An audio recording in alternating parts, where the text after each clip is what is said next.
ఏమైనా కన్ఫ్యూజ్ అవుతున్నావా ఏంటి? మీ నాన్న బీసీ కాదు, మీ అన్న బీసీ కాదు, నువ్వు కూడా బీసీ కాదు కదా. నువ్వు వెలమ దొరలు అంటారు, చాలామంది మిమ్మల్ని దొంగలు అంటున్నారు.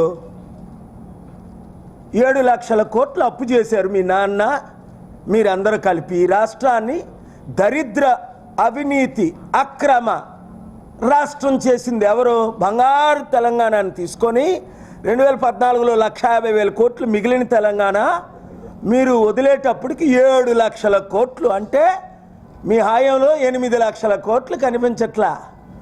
3 లక్షల కోట్లు సంవత్సరానికి ఆదాయం. ఏమైంది? ట్రంప్ కూతురు వస్తే డ్యాన్సులు వేశారు. మోదీ, మీ నాన్న, నువ్వు, మీ అన్నయ్యన. ట్రంప్ కూతురు వస్తే, ట్రంప్ కాదు. ఇప్పుడేమో బీసీ నినాదంతో సర్పంచ్ల ఎలక్షన్కి వెళ్దామని. ఈ బీసీ బానిసలకు నేను ఒకటే చెప్తున్నాను, బీసీ బానిసలారా బయటికి రండి. హనుమంతరావుకి అనేకసార్లు చెప్పాను, లాస్ట్ మంత్ కూడా చెప్పాను. లాస్ట్ మంత్ కాదు, డిసెంబర్, ఈ మంత్లోనే.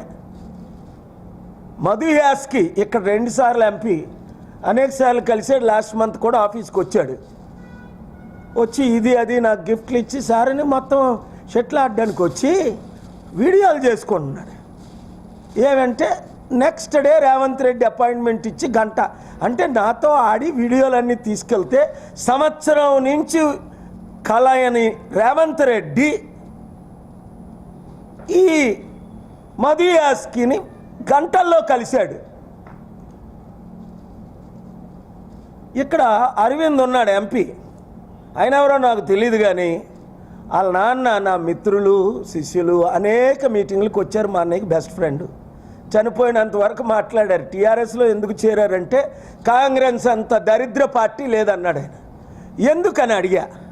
అయ్యా నన్ను పీసీసీ చీఫ్ చేశారు, పొన్నాలక్ష్మిని పీసీసీ చీఫ్ చేశారు, ఇప్పుడు ఒక బీసీ నిజామాబాద్ అని పీసీసీ చీఫ్ చేశారు అంటే అర్థమేంటి?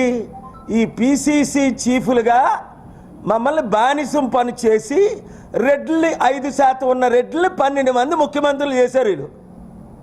ఇంత పెద్ద మహా మేధావులు బీసీలు, 60% ఉన్న మన బీసీలు, 100 లీడర్స్ ఎమ్మెల్యేలు ఎంపీలుగా చేసిన మన బీసీలు, కాంగ్రెస్ పార్టీకి ఏ రోజైనా చిత్తశుద్ధి ఉండి 78 సంవత్సరాల్లో ఒక బీసీని ముఖ్యమంత్రి చేయలేదని పొన్నాలక్ష్మి రాజీనామా చేశాడు.